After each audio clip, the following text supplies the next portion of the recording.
বাংলাদেশ ফের ভারতের অংশ হবে, মোদির ঘনিষ্ঠ রামদেবের চরম আস্ফালনে ফুঁসছে গোটা দেশ। ভারতের হিন্দুত্ববাদী দাদাগিরি আর আধিপত্যবাদের বিষ বাষ্প এবার পাগলামির পর্যায়ে পৌঁছেছে।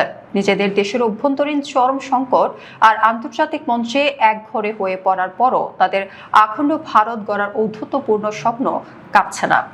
এবার স্বাধীন ও সার্বভৌম রাষ্ট্র বাংলাদেশ, পাকিস্তান ও আফগানিস্তান নিয়ে চরম উস্কানিমূলক ও হারহীন করা মন্তব্য করে বসেছেন ভারতের বিতর্কিত যোগ গুরু এবং মোদী সরকারের ঘনিষ্ঠ রামদেব। তার এই লাগামহীন ও নগ্ন আস্ফালন আজ পুরো দক্ষিণ এশিয়ায় তীব্র ক্ষোভের জন্ম দিয়েছে। 17 আগস্ট সোমবার ছত্তিশগড়ের রায়পুরে স্বামী বিবেকানন্দ বিমানবন্দরে সাংবাদিকদের সাথে আলাপকালে রীতিমতো প্রলাপ বকতে শুরু করেন রামদেব। হিন্দুত্ববাদী এজেন্ডা বাস্তবায়ন করতে গিয়ে তিনি দম্ভ ভরে বলেন, একটু ধৈর্য ধরুন, বাংলাদেশ, পাকিস্তান ও আফগানিস্তান একদিন আবারও ভারতের সঙ্গে একীভূত হবে। একটি স্বাধীন, সার্বভৌম ও রক্তস্নাত রাষ্ট্রকে নিজেদের অংশ বলে দাবি করার এই নগ্ন স্পর্ধা প্রমাণ করে দিল্লির হিন্দুত্ববাদী নেতারা প্রতিবেশীদের স্বাধীনতাকে কতটা তাচ্ছিল্যের চোখে দেখে। নিজের এই আধিপত্যবাদী বাসনাকে বৈধতা দিতে রামদেব চরম মিথ্যাচারের আশ্রয় নিয়েছেন। তিনি অভিযোগ করেছেন, বাংলাদেশ ও পাকিস্তানে নাকি হিন্দুরা মানব সভ্যতার সবচেয়ে বড় নিষ্ঠুরতার শিকার হচ্ছেন, অথচ এর সাপেক্ষে এক বিন্দু প্রমাণ তিনি দিতে পারেননি।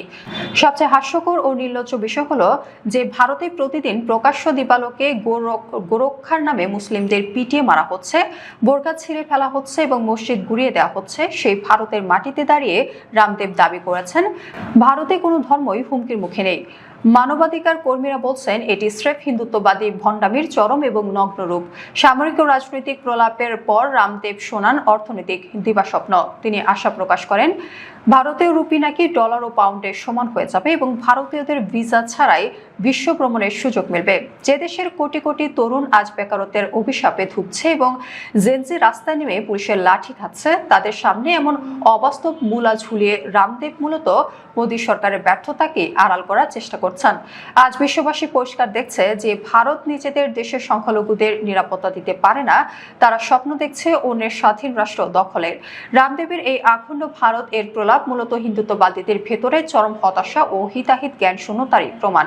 বাংলাদেশ কোনো পরাশক্তির পৈতৃক সম্পত্তি নয়। স্বাধীন দেশের দিকে চোখ তুলে তাকানোর স্পর্ধা দেখালে দিল্লির এই দম্ভ যে অচিরেই ধুলোয় মিশে যাবে, তা আজ দিবালোকের মতো স্পষ্ট।